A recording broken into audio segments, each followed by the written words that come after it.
memegang Islam sampai akhir hayat kita, demikian juga anak cucu kita. Islam, kemudian Kristen lagi, kemudian Islam lagi.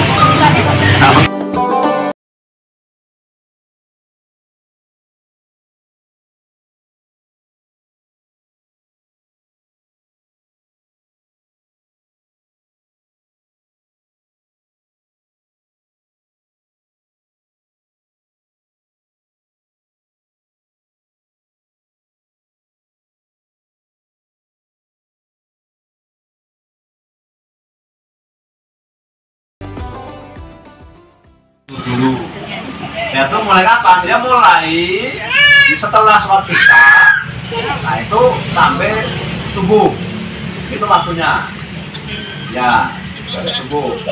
Jadi usahakan kalau mau tahajud nanti malam tidur dulu. Nah, yang afdol tuh sepertiga malam, ya, sampai 2/3 malam ya, jam-jam 2 jam 3 itu kan. Itu yang afdol. Nah, kalau kira-kira tidak bisa bangun nanti solusinya sebelum tidur sholatlah witir 1 rakaat. Itu pesan Nabi. Ya, sholat witir 1 rakaat sebelum tidur. Wudu dulu, sholat witir. Itu kalau perkiraan kita kira-kira tidak akan bangun kalau aku tuh Nah, silakan sholat witir ya. Udah cukup itu. Nah, jadi itu Bu. Jadi yang paling baik itu jam-jam 2, jam 3 sampai setengah 4 lah itu yang afdol. Tapi sebelum subuh yang penting udah sholat. Dan sampai udah ada baru sholat tahajud. Kalau nyetel alarm gimana Pak? Ya boleh, bagus. Tahajud tuh takut kesiangan, setel jam 2 misalnya. Nah, kalau gitu udah usah witir dulu. Karena sekarang udah ada alarm kan? Iya, beda gantiin. Nah, tapi ya kadang-kadang kalau udah mata ngantuk, biarpun bunyi berkali-kali ya langsung terkelap lagi mata kita kan. Nah, maka solusi bagi yang kira-kira tidak terbangun nanti, perasaan tidak akan terbangun, witir saja sebelum tidur 1 rakaat. Cukup. Kalau bagusnya ya bangun. Kalau sudah witir berarti tidak boleh sholat lagi tahajud. Kalau sudah witir nanti tahajud boleh, tapi nggak usah witir lagi. Saya udah witir tadi mau tidur. Atau terbangun. Jam 2 terbangun atau jam 3. Sholat tahajud kita kan. Maka jangan ditutup witir lagi. Jadi nggak ada 2 witir dalam 1 malam. Nah, kalau belum witir ya tahajud baru witir. Minimal 1 rakaat atau 3 rakaat. Ini ganjil. Witir artinya ganjil. Kalau tahajud saja tanpa witir bisa? Ya itu bolong. Oh. Kalau tahajud saja tanpa witir ya sah, tapi itu ibaratkan gelas kita bolong gini. Atau kita punya wadah bolong.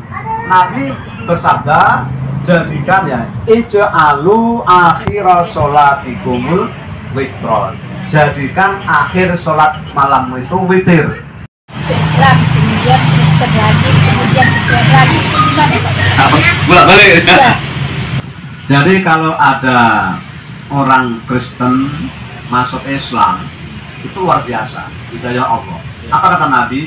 Al-Islamu yajubbu ma qablahu in hasuna Islam. Islam itu menghapus dosa-dosa sebelum Islam kalau benar Islamnya.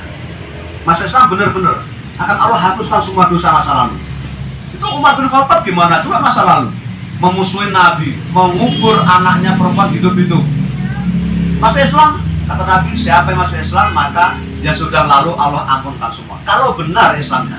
Kalau pura-pura, nah kalau sudah benar masuk Islam, tergoda lagi, keluar lagi, namanya murtad. Kalau murtad itu dalam fikih Islam hukumannya kan diperangi kan, hukum bunuh, hukum mati kalau dalam fikih ya. Tapi Indonesia kan tidak menganut hukum itu. Nah, zaman Abu Bakar orang murtad keluar dari Islam, tidak mau bayar zakat, maka diperangi karena tidak mau disadarkan. Jadi mula-mula kalau orang keluar dari Islam disadarkan dulu, didakwai, dibujuk lagi. Nah, kalau tidak mau maka imam atau pemimpin itu boleh ya mengerahkan pasukan untuk, kalau 1 orang nggak usah pakai pasukan lah ya. Ya. Nah, udah gitu masuk Islam lagi.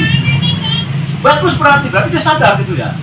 Nah, kalau sampai nanti dia masuk Islam itu sampai akhir hayatnya masih Islam, akan Allah ampunkan dosa-dosa. Nah, karena dia mati dalam keadaan memeluk agama Islam. Selama dia tidak berbuat dosa besar sampai mati itu, maka dosa kecil akan Allah ampuni.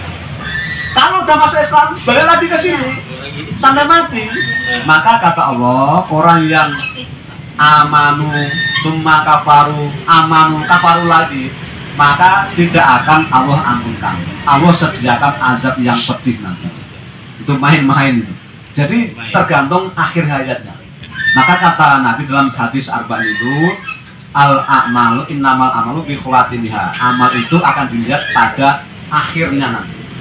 Bisa jadi Bu, orang yang dari muda ya, dari masa remaja atau dari masa balik lah, sampai menjelang senja sudah tua, dia berbuat dosa terus, atau bahkan bukan orang Islam, tapi di akhir hayat, di penghujung usianya dia bertobat, maka dia akan masuk surga.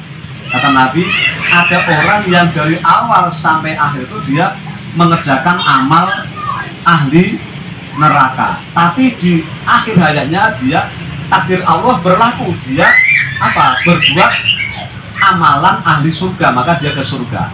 Sebaliknya, ada orang dari awal sampai dia sudah tua gitu berbuat dengan amalan ahli surga, takdir Allah mendahului, di ujung hayatnya dia murtad, keluar dari Islam, atau dia malah terjerumus dalam dosa besar, korupsi, udah tua korupsi sampai mati ya, belum bertaubat masih korupsi terus atau mabuk terus, nah maka dia masuk neraka.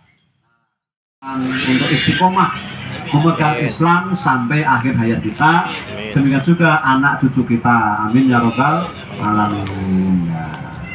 Makasih dan mohon maaf, kita sudahi dengan alhamdulillah dan doa kafaratul alhamdulillah amin. Subhanallah wa bihamdika asyhadu an la ilaha illa anta astaghfiruka wa atubu ilaik.